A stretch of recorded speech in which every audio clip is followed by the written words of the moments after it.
The heavy chains clanked as the prisoner, a young Moorish slave, was dragged through the narrow, cobblestone streets of Barcelona. His feet scraped the ground, leaving a trail of blood and dirt. The crowd, a mix of curious onlookers and grim-faced officials, parted to make way. His crimes escaping from his master, and the audacity to be a Muslim in a city where such acts invited the harshest punishments. As the executioner readied the noose, the slave's eyes darted wildly, filled with fear and desperation. This was just one of many grim spectacles that played out in the 14th century, a time when the rule of law was often a brutal and unforgiving affair. In the medieval world, justice was a stark affair, and the lower strata of society bore the brunt of its harshness. The poor, the uneducated, and the marginalized were far more likely to face the most severe punishments. In the 14th century, nearly 4.5% of those executed were captives, slaves, or servants, while only 1.75% were from the military estate. The latter figure would rise in the following century, doubling due to the increasing tensions between factions. But the majority of those punished were still the poor and uneducated, a clear indication of the social hierarchy that dictated the severity of justice. Barons faced bloodletting, often in conflicts over land and power, while the lower classes were more likely to be accused of robbery. The most socially contemptible crimes, like sodomy, were often found among the lowest levels of society, especially among slaves and the uneducated. Ethno-cultural differences also played a significant role.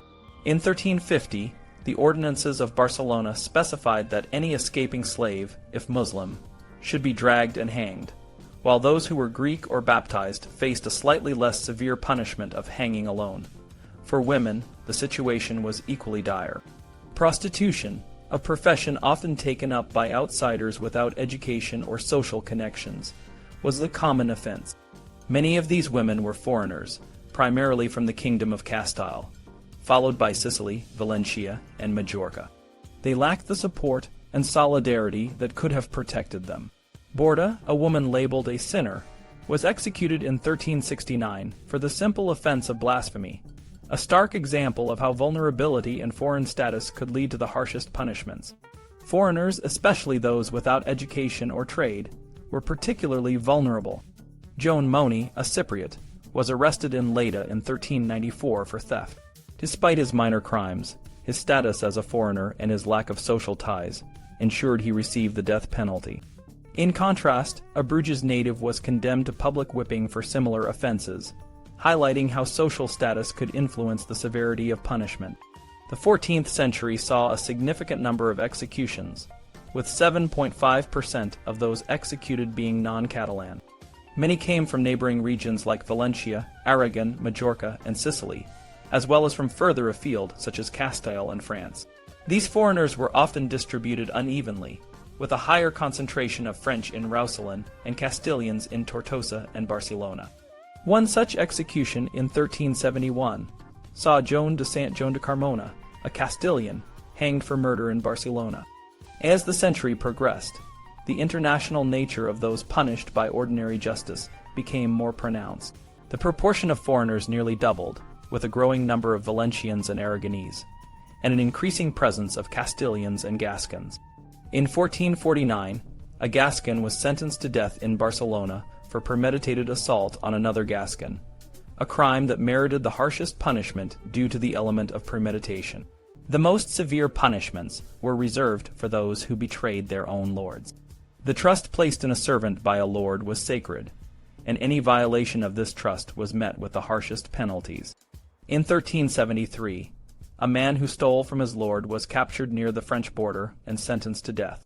Similarly, in 1395, a Maltese and a Castilian were both detained for robbery, but the former, who had betrayed the trust of a prominent notary by robbing him, was condemned to death, while the latter was whipped and pilloried.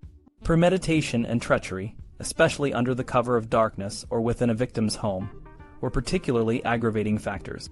In 1391, a planned robbery of a well-known notary in Barcelona, though not carried out, still merited the death penalty. The status of the victim also played a crucial role in determining the severity of the punishment. In 1492, a serf who attacked the king faced the most severe punishment imaginable. The application of capital punishment varied depending on the circumstances. In 1483, a black slave in Barcelona who poisoned his master's wife and nearly killed his son was sentenced to be dragged, torn, his throat cut, and quartered. The severity of the crime and the status of the victim were taken into account, ensuring that the punishment was as harsh as possible. In 1369, 2 criminals brought from Sardinia were sentenced to death. One was hanged after being dragged, while the other, who had betrayed his lord and caused the loss of a castle, was quartered. These variations in punishment were designed to reflect the gravity of the crimes and to serve as a deterrent. In Perpignan in the same year, 2 people were sentenced to death for murder.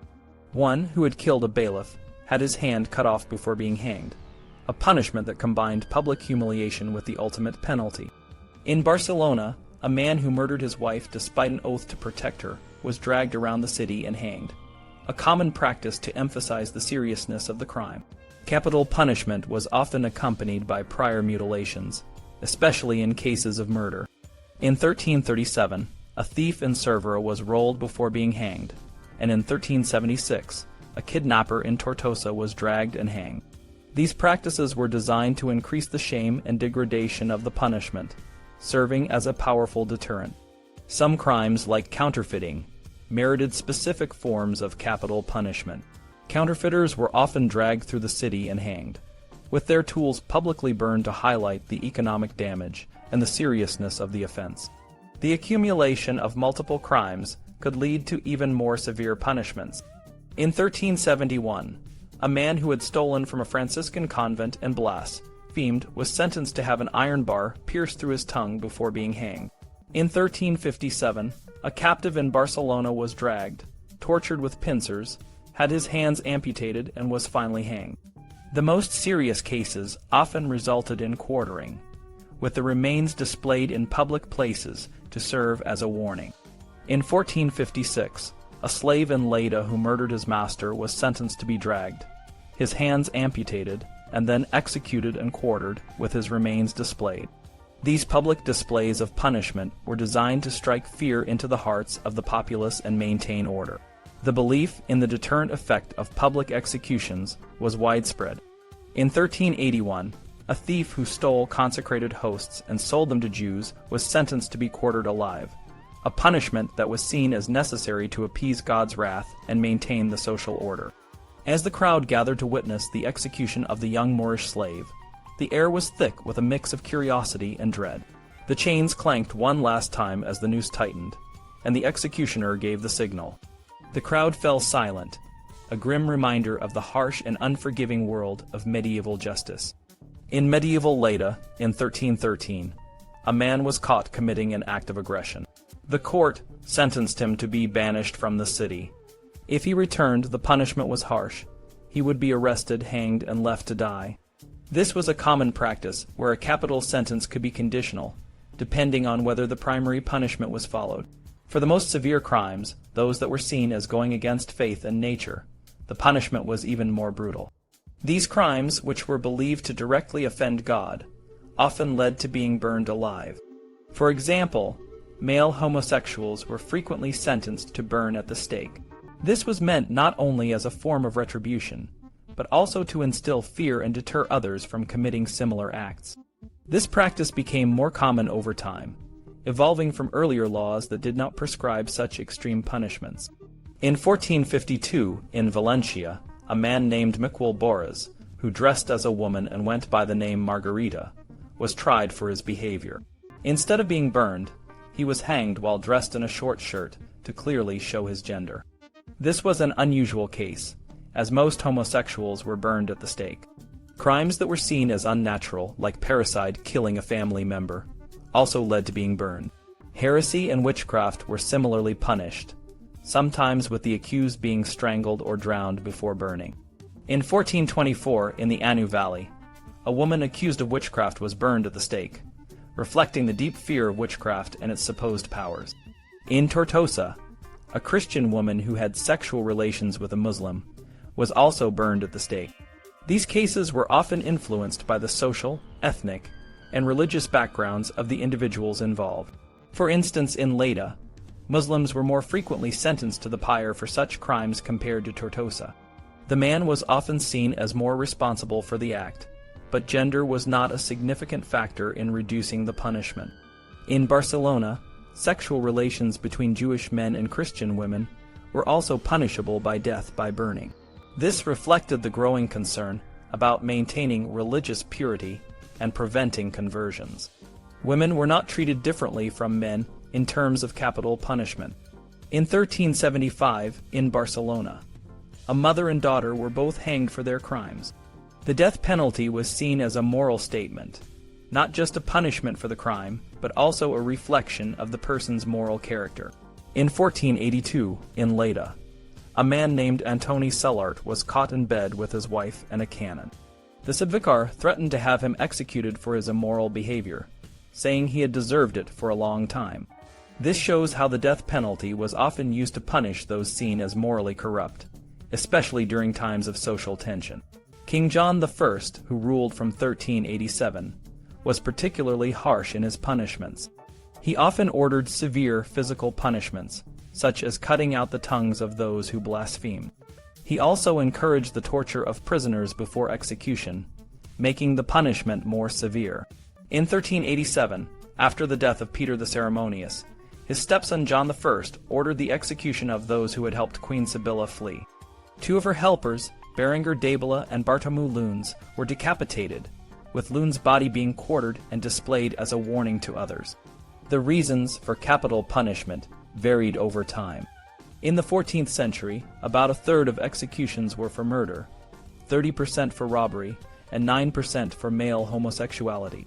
By the 15th century, the number of executions for homosexuality had increased to 13%, while those for sorcery and witchcraft rose to nearly 5%. Women were often executed for robbery, followed by interethnic sexual relations and later for sorcery and witchcraft. Overall, the application of the death penalty was influenced by the specific circumstances of the crime, the social and political context, and the personal beliefs of those in power. It was a tool used to maintain social order and instill fear, reflecting the moral and religious values of the time. In the medieval society of Catalonia, the law was a complex and evolving system that drew heavily from ancient customs and Roman law. Judges played a crucial role in this system, as they had the final say in deciding the sentences for those found guilty by the courts. These sentences were not handed out lightly. They were the result of a long-standing legal tradition that had been shaped by both historical practices and judicial interpretations over time. One of the key aspects of medieval law was its emphasis on maintaining divine order. Crimes were often seen as a challenge to the natural and divine order of society, and punishment was viewed as a way to restore balance.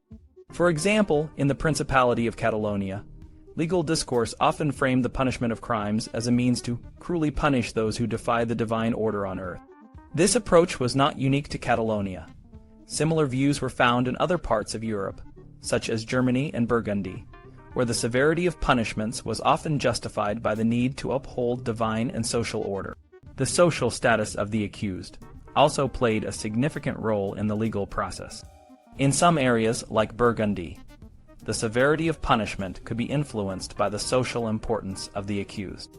This meant that individuals with higher social standing might receive more lenient treatment, while those from lower classes faced harsher penalties. This was a reflection of the hierarchical nature of medieval society, where the law was often more forgiving towards the powerful and more punitive towards the less privileged. Another important aspect of medieval law was the treatment of sexual deviance. In medieval Catalonia, as in other parts of Europe, sexual behavior that deviated from the norm was harshly punished. For example, sodomy was considered a serious crime, and those accused of it faced severe penalties, including public humiliation and execution.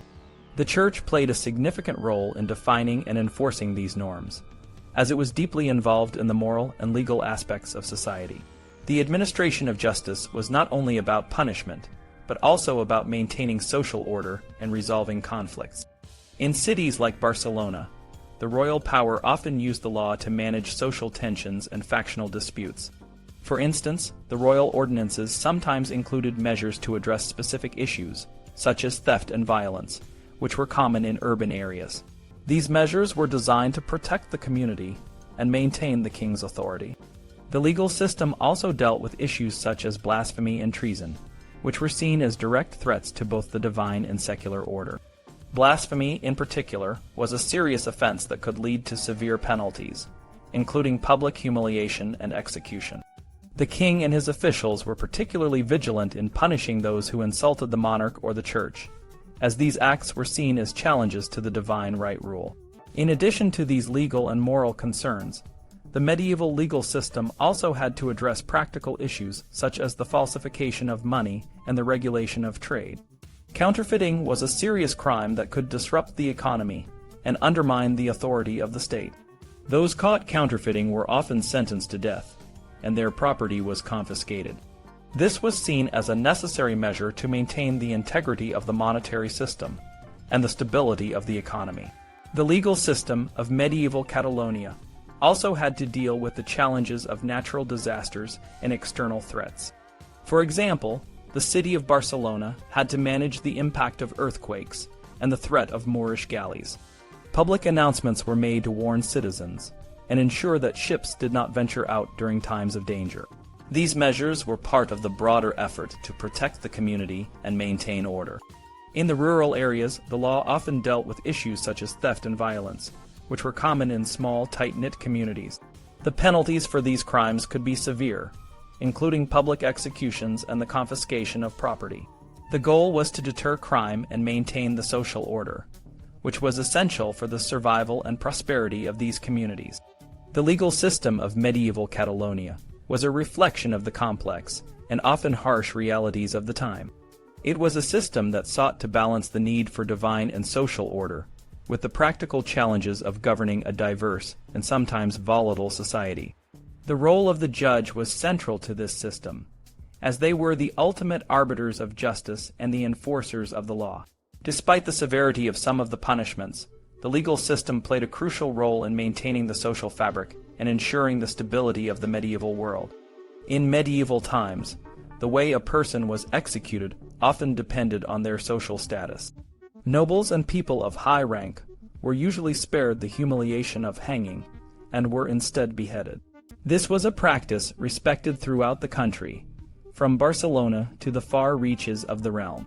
For instance, a legal text from Barcelona stated that if someone was of lesser nobility or an honorable citizen, they should be beheaded, while others were to be hanged. This distinction was rooted in the belief that hanging was a degrading death, unfit for those of noble birth. The city of Barcelona, in particular, took this distinction seriously. During the 15th century, the city council often insisted that members of the urban elite, such as wealthy merchants or important officials, should not be hanged but instead executed by strangulation or drowning. This was a way to maintain the dignity of the upper classes, even in death. For example, during the Civil War between 1462 and 1472, many members of the urban elite who were found guilty of crimes were strangled, a method that was also used in cities like Lyon. Sometimes, the method of execution was chosen to set an example. In such cases, strangulation or beheading might be preceded by other forms of punishment, like dragging or amputations. For instance, a common thief might be strangled after being dragged through the streets, or a lower-class criminal might be beheaded, with their head displayed publicly to warn others. The clergy, who were also considered a special class, were often executed by drowning. This was seen as a more fitting punishment for men of the cloth. However, if the accused was a high-ranking clergyman, strangulation might be used instead. In 1472, for example, a canon named Joan Fur was sentenced to death by strangulation for his crimes. These distinctions in execution methods were not just about the final act, but also about the ceremonies and rituals that surrounded them. For instance, when multiple people were executed for the same crime, those of different social ranks might be treated differently. In 1354, in Barcelona, 2 men were executed for the murder of Bernat de Prats. One, Felip Segota, was beheaded, while the other, Ramon d'Estow, was hanged. Similarly, in 1366, a knight named Bernat de Torres and his squire, Pierre d'Abila, were both condemned to death for a murder.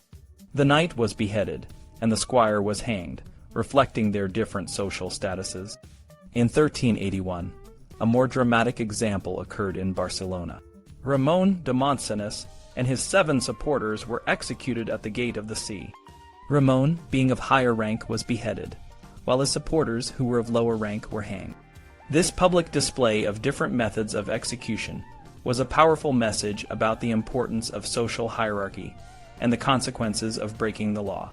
These practices and rituals surrounding execution were not just about punishment, they were also about reinforcing the social order. By treating people of different ranks differently, even in death, the authorities were sending a clear message about the importance of maintaining social distinctions and the severe consequences of transgressing them. The public nature of punishment in medieval times was a powerful tool for both retribution and deterrence. Courts believed that public punishment would not only punish the offender, but also serve as a stark warning to others who might consider similar misdeeds. In 1392, a rapist in Tortosa was sentenced in a way that would instill terror in anyone contemplating similar crimes. The execution was announced by a town crier, who called the people to witness the event, ensuring that the message of justice was clear and widely heard. The executioner, known as the Vaccinus Sive Moradivax, played a crucial role in these public punishments. His job was to carry out the physical sentences, whether it was capital punishment or corporal punishment. In larger towns, this was a stable position, often filled by someone appointed by the king. The executioner's work was paid for through a combination of fixed salaries and fees based on the tasks performed. Hanging was the most common form of capital punishment. It involved a simple yet brutal process. The condemned would be hanged by the neck until they died. The journey from the prison to the gallows was a public spectacle, often led by high-ranking officials like the Captigueta in Barcelona or the Subvicar in Tortosa. Sergeants would shout out the crimes of the condemned, and musicians with trumpets would gather the crowd, creating a festival-like atmosphere of condemnation. The condemned were often humiliated during this journey. They might be forced to ride a mule with a hangman's rope around their neck, or they could be placed in a wooden castle cart, a cart fitted with a vertical pole to which they were tied. This cart was a mobile scaffold, allowing the crowd to jeer and insult the prisoner. The cart was not just a means of transport, but a symbol of the prisoner's degradation. In some cases, the condemned were dragged through the streets, tied to a post or a basket, and pulled by a mule. This was a particularly degrading form of punishment, intended to invoke the anger and physical abuse of the crowd. The animal, the ropes, and the post were typically hired and paid for by the court, though in some municipalities the local government covered these costs. Sometimes the condemned were rolled through the streets in a large basket, further adding to their humiliation. This practice was less common, but had roots in certain regions like Cervera. The ropes and basket used for this torment were often new, but the basket might be reused if it was still in good condition. The route through the streets served multiple purposes. It involved the community in the punishment, allowing them to express their anger and moral outrage. This public participation reinforced the idea that justice was not just the domain of the court, but a shared responsibility of the community. While the court applied the law, the people's involvement through insults and physical abuse demonstrated their collective disapproval of the crime. Amputations were another form of punishment, often carried out on the way to the gallows. The most common was the loss of a hand, done quickly and precisely with an axe. In some regions, like Roussillon and Cerdagne, the severed hand was placed inside a hen to help stop the bleeding. Multiple punishments were sometimes combined, as in the case of Ali in Barcelona, who was dragged, tortured with pliers, had his hands cut off, and was then hanged. In some cases, prisoners were punished in a way that directly related to their crime. Thieves might have their hands cut off, and in cases of rape, especially involving minors, the rapist might be castrated. The severed body parts were sometimes displayed to further humiliate the condemned. For example, in Lleida, a man named Joan Garau, who had raped a 3-year-old girl, was sentenced to have his penis cut off and to carry it around his neck as he was paraded through the city before being hanged. Blasphemy was also punished with physical torment. The tongue of the offender might be pierced with an iron rod, which was applied by the executioner with the help of sergeants. The prisoner would then be displayed with the iron protruding from their mouth, a symbol of their sin and the justice that had been served. These public punishments were designed to be both a form of retribution and a powerful deterrent. They involved the entire community, ensuring that the message of justice was clear and unforgettable. The medieval practice of public punishment was a reflection of the deeply ingrained belief that the community had a role in maintaining order and upholding moral standards.